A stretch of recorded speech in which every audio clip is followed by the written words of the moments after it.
Welcome to Cool Fire News, where we dive into the world of technology, one episode at a time. I'm your host, Siri, and today we're exploring the fascinating field of systems administration, with a particular focus on Linux. Whether you're a seasoned pro or just starting, this episode is for you. So, let's get started. 1. What is systems administration? 3 to 4 minutes. Systems administration is all about managing and maintaining computer systems, ensuring they run smoothly and securely. System administrators, often called sysadmins, are the backbone of IT infrastructure. They handle everything from servers and networks to security and software updates. And when it comes to servers, Linux is a major player. But what makes Linux so popular in the world of system administration? 2. Why Linux? 5 to 6 minutes. Linux is a versatile, open-source operating system known for its stability, security, and flexibility. Unlike proprietary systems like Windows, Linux offers a variety of distributions, such as Ubuntu, CentOS, and Debian, each tailored for different use cases. This flexibility allows sysadmins to choose the best fit for their environment. Another big draw is the command line interface. While it might seem daunting at first, the command line gives admins fine-grained control over the system, making it easier to automate tasks and manage large-scale environments. 3. The Linux environment. 6 to 7 minutes. Now, let's dive into the Linux environment. This unique ecosystem consists of several key components that work together to provide a powerful and customizable operating system. Here's a breakdown. 1. Kernel. The core of the Linux operating system. The kernel manages hardware resources and facilitates communication between hardware and software. 2. Shell. The command line interface, or shell, allows for powerful scripting and automation. Popular shells include Bash, ZSH, and Fish. 3. File system. Linux uses a hierarchical file system structure, starting with the root directory. Everything in Linux is considered a file, including hardware devices. 4. Package management. Linux distributions come with package managers, like apt for Debian-based systems and yum or DNF for Red Hat-based systems. 5. Processes and daemons. Processes are running instances of programs, and daemons are background processes providing system services. 6. Permissions and security. Linux has a robust permission system, allowing fine-grained control over file and command access. 4. Software installation and maintenance. 7 to 8 minutes. One of the critical tasks for Linux sysadmins is managing software installation and maintenance. Let's break down this process. 1. Package managers. Tools like apt, yum, and DNF handle software packages, simplifying installation, updates, and removals. 2. Repositories. Collections of software packages, both official and third-party, provide easy access to a wide range of applications. 3. Updating software. Keeping software up to date is crucial for security and stability. 4. Managing dependencies. Package managers ensure all necessary components are installed and compatible. 5. Compiling from source. For specific needs, compiling software from source code offers greater customization. 6. Configuration and maintenance. Configuring software and maintaining system integrity are essential for a stable environment. 5. Linux applications. 7 to 8 minutes. Linux isn't just about the command line. It also offers a rich ecosystem of applications for various tasks. Let's explore some popular Linux applications, both for system administration and everyday use. 1. Text editors. Vim, a powerful, highly configurable text editor, favored for its efficiency. Nano, a simpler, user-friendly editor suitable for quick edits. Visual Studio Code, a feature-rich code editor with extensive plugin support. 2. File managers. Nautilus, the default file manager for GNOME, offering a clean and intuitive interface. Dolphin, the file manager for KDE, known for its customizability and advanced features. 3. Web browsers. Firefox, an open-source browser with strong privacy features. Chromium, the open-source version of Google Chrome, known for speed and compatibility. 4. Terminal emulators. GNOME Terminal, the default terminal emulator for GNOME. Terminator, allows for multiple terminal sessions in a single window, ideal for multitasking. 5. System monitoring tools.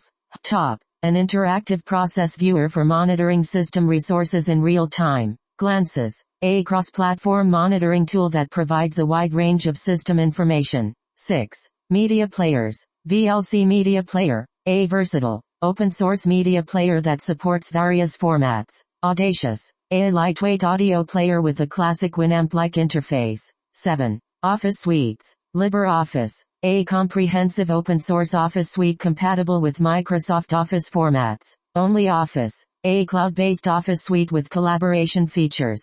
8. Development tools. Git. A distributed version control system essential for software development. Docker. A platform for developing, shipping, and running applications in containers.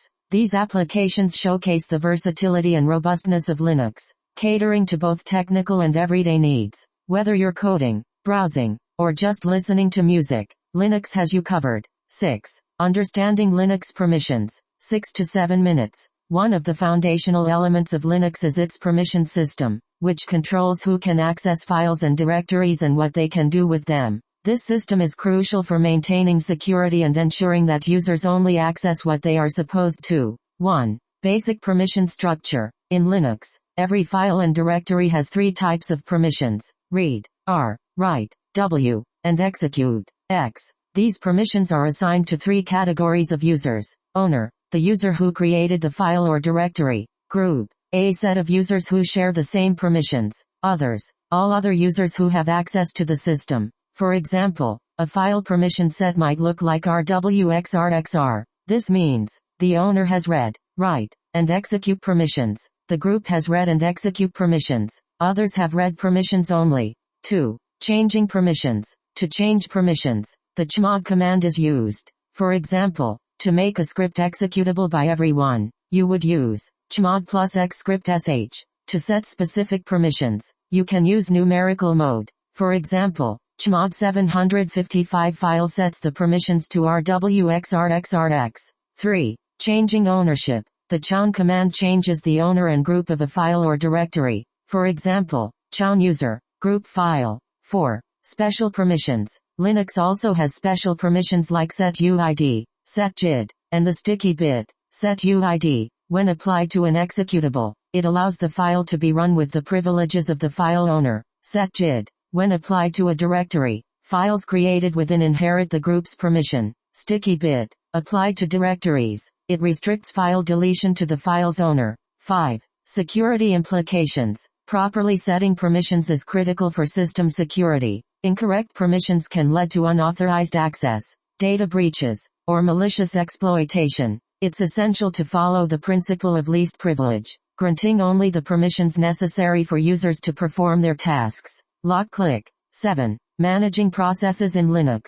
6 to 7 minutes. Processes are the backbone of a running Linux system. They represent instances of running programs and are essential for system functionality. Let's break down the essentials of managing processes in Linux.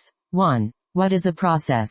A process is an instance of a program in execution. Each process has a unique process ID, PID, and is associated with various attributes, such as its user, priority, and state. Processes can be running, waiting, or stopped. 2. Process life cycle. The life cycle of a process includes creation, execution, and termination. When you start a program, a new process is created. It then goes through various states during its execution and is eventually terminated when it completes or is killed. 3. Foreground and background processes. Foreground processes are interactive and take input from the terminal. They hold control of the terminal until they finish. Background processes run without user interaction, allowing the terminal to be used for other commands. You can run a process in the background by appending an ampersand, an, at the end of the command, like this.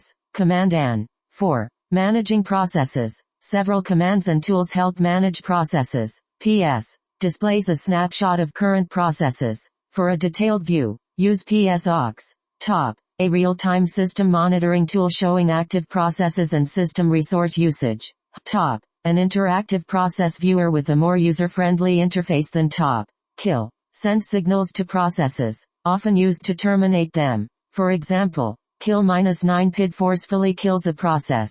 Systemtl manages system services, which are often daemons. For example, systemtl start Apache 2 starts the Apache web server. Nice and Renis adjusts the priority of processes, with lower values indicating higher priority. 5. Monitoring and logging. Monitoring processes and system performance is vital. Tools like tmesc provide kernel messages, and log files in varlog contain system logs. These logs can be invaluable for troubleshooting and performance tuning. 8. Networking in Linux. 7 to 8 minutes. Networking is a critical aspect of any Linux system, especially in server environments. It involves configuring, managing, and troubleshooting network connections. Let's go over the essentials of networking in Linux. 1. Network configuration. Configuring network interfaces is one of the first steps in setting up a Linux server. This can include assigning IP addresses, setting up gateways, and configuring DNS.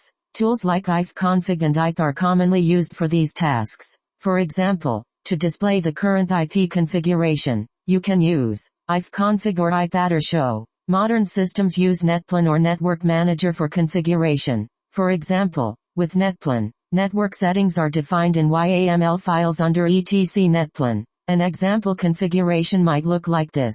YAML network, version 2 Ethernets, F0, DHCP4, true.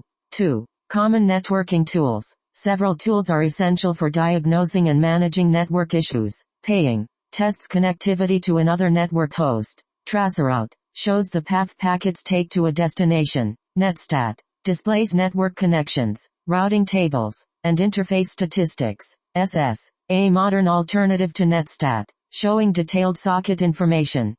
Dump captures and analyzes network packets. Nmap, a network scanner used for discovering hosts and services on a network. 3. Managing firewalls.